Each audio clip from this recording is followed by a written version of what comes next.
The Matrix Resurrections is stated as a standalone story by writer and director Lana Wachowski, but why did the film leave so many questions unanswered? If we get a fifth Matrix film, will these questions be answered? What will happen next? But in the meantime, since we don't have any answers to these questions, here on the channel we're going to dive into the mysteries of the Matrix Resurrections and try to answer your biggest questions. Welcome back to the channel and enjoy.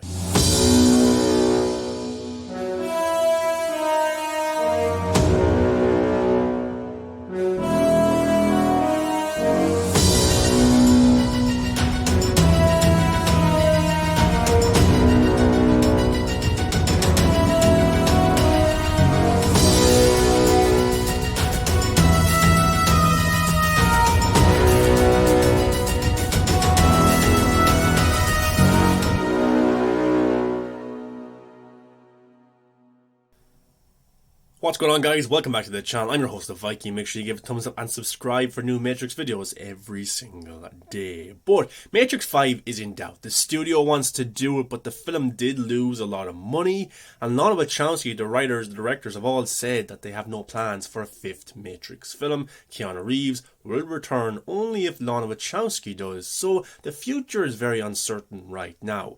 But Warner Brothers, the studio that owns the Matrix franchise, will 100% make another Matrix film down the line, with or without Lana Wachowski or her sister Lily, or even the stars Keanu Reeves and Carrie-Anne Moss, because there is so much money to be made from this franchise. But the film itself, even though it's labelled as a standalone story within the Matrix universe, it left a lot of questions for many viewers. So this comes from CBR.com. The Matrix Resurrections' biggest questions left unanswered. In The Matrix Resurrections, the ever-resilient Neo and Trinity once more proved to the machines that mankind cannot be underestimated. Despite the duo being imprisoned, a new rebellion arose that allowed the revolutionists of the old to begin carving out change again. However, by the time the film ended and Neo and Trinity embarked on their quest for change, there were some questions left unanswered. Number one, what happened to the Architect in The Matrix Resurrections? The Architect is most famous for giving Neo that amazing speech about predestination and how the machines will always win as humanity, more so to the iterations of the One, kept making bad choices in terms of being free. However, he and the Oracle were alive at the end of the Matrix Revolutions, leaving fans eager to see him appear in the new digital construct in Resurrections. It turns out the Oracle got purged along with other rogue programs, but what happened to the Architect was never revealed. He leaned to the machine's side, so it's possible he might have been lingering somewhere as they needed a watchdog along the lines of the Analyst. So let's talk about that. The Architect, an amazing character from the original trilogy. My guess is that he's still alive. Because if you remember, he had a Matrix that he thought was perfect, and then the Analyst comes in, he rebuilds Trinity and Neo and creates this perfect Matrix that the Analyst refers to the suits. His bosses are very happy at this. So is the Architect now one of these suits, or is the Architect being held prisoner by the suits? That's something that's very interesting, but I 100% believe that the Architect is still alive.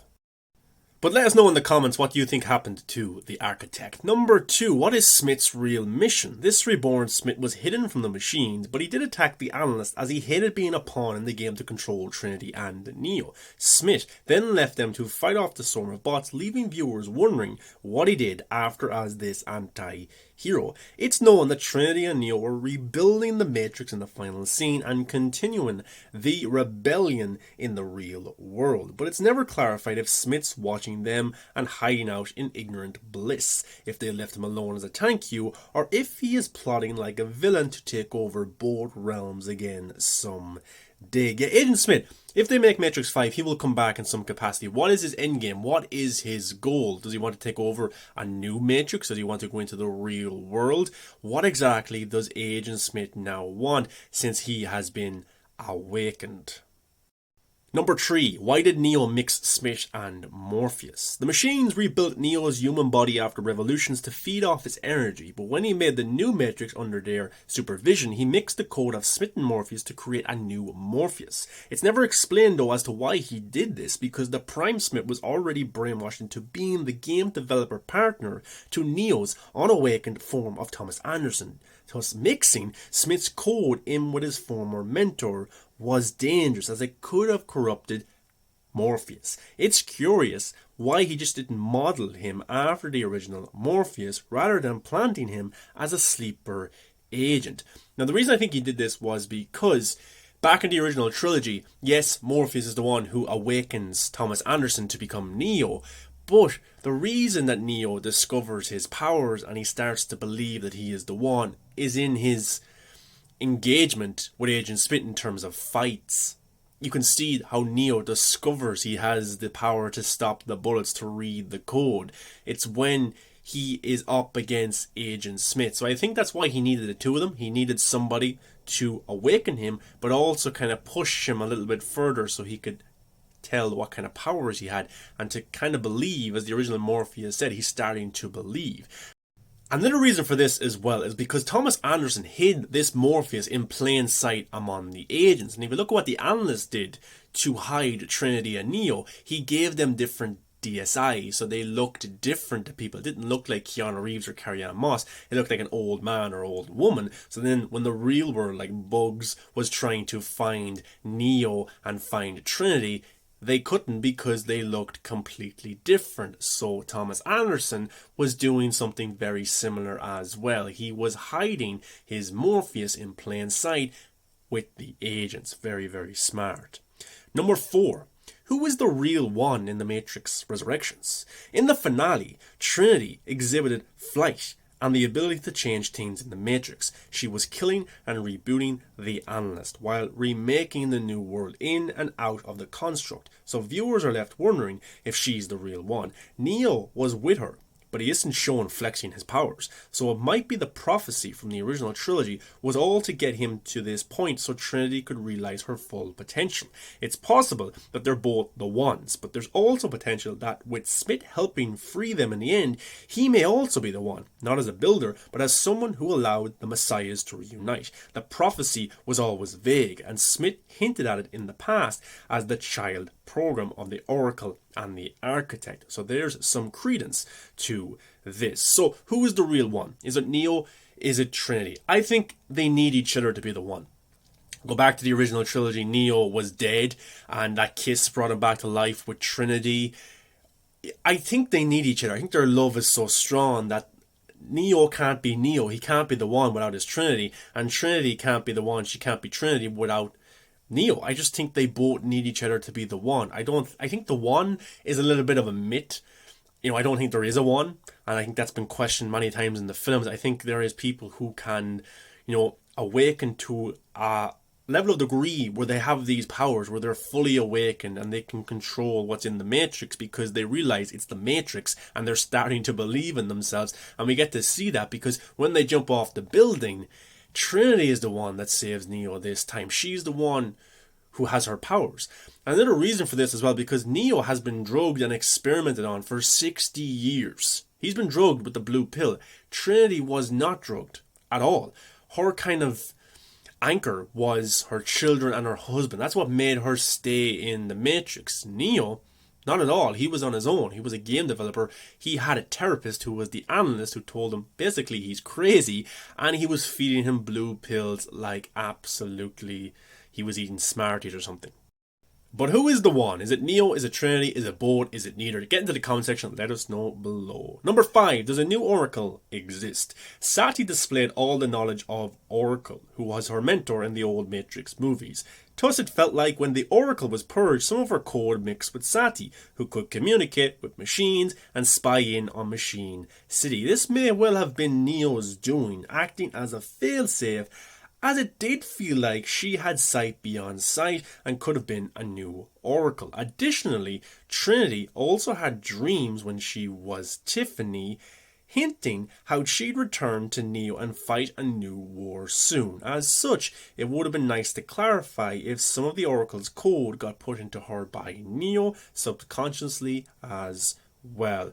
I think that Sati is the new Oracle, but just a different version. She may not be as kind of mixed in terms of what she tells you, but I think that she learned from Oracle. I do believe the Oracle was completely purged and is gone. I think the Architect is still around somewhere, but I think Oracle knew that she had to die, she had to be purged, and Sati would rise up and help Neo. I think that was all kind of not planned, but she knew what needed to happen for Resurrections to work and beyond. Number 6, who's the main artificial intelligence? In Revolutions, the main AI brokered a deal with Neo, but that truce got reneged on for Resurrections. However, it's never revealed if this same AI conducted the new plan to use him and Trinity for energy and to create a new Matrix. Seeing as Zion evolved into Io and over 60 years has passed, it would have been nice to witness who was running the machine show as the boss, making sentinels and bots. Some machines are shown aligned with the rebels, so it would have fit the narrative to see how their superiors, aka the suits, reacted to this betrayal. As the analysts did hint, they were angry how the rebels screwed their plans up again with this unholy partnership. I'm fascinated by the suits. I think it's a mixture of humans and machines, because we see that there was a civil war between the machines, and we see that in Io, the machines and humans are working together there. So who's to say that there's humans also working with the bad side of the Matrix as well? Number 7. What happened to the other rogues in the Matrix Resurrections? It's never revealed if other key players also got purged from the old Matrix movies, apart from the Oracle and Sati's parents. Thus, it means the Keymaker, who can access gateways, might have been out there. He'd have fit the story perfectly, as the rebels were now using portals, having no need for phone booths anymore. Syrup, the Oracle's bodyguard, who was also assumed to be purged as well, but he could have been a key ally for the rebels if Neo hit him.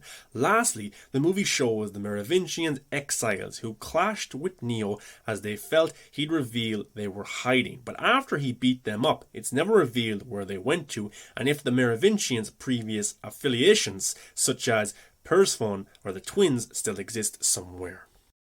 So there we have it. Those are the biggest questions left unanswered after the Matrix Resurrections. But if Lana Wachowski only saw this movie as a standalone story, why set up so much potential for future installments? Is she leaving it open-ended for her return, or her sister Lily, or a new director, or a game, or a comic book? Why did she do this? Because we've got so many questions, and there's so much more to explore with the Merovingian, the Architect, the suits, the next Matrix, the civil war between the machines. What is going to happen next? But hopefully we answered some of those questions for you here today. No way to know if we are right, if we are wrong. We need a Matrix 5 for that. This is just our interpretation of the story that we just watched and where we think it could go next. So going forward, I hope we find out the answers to all of these mysteries. And if Matrix 5 and Matrix 6 does not happen, I hope it's explored in a comic book or a game, but I would prefer a Matrix 5. I think it will happen at some stage. Warner Brothers will greenlight a Matrix 5. It's just a big question right now is whether the Wachowskis will return or not, or will it be a full reboot. We'll have to see how that develops. But guys, what's a question that you have after watching The Matrix Resurrections that we didn't talk about today that should be answered in future installments? And what's your interpretation of some of the questions we have after watching The Matrix Resurrections that we talked about in today's video? Do you agree with me? Do you disagree? Let me know your thoughts below and where the story could go next in each different story. Where's the Architect, the Merovingian? Is Oracle dead? Is Sati the new Oracle? Very intrigued to hear your thoughts. Give a thumbs up, subscribe to the channel, and if you have any video suggestions, put them into the comment section below and we will do a full breakdown video on that. Thanks very much for watching. I'll see you in the next video.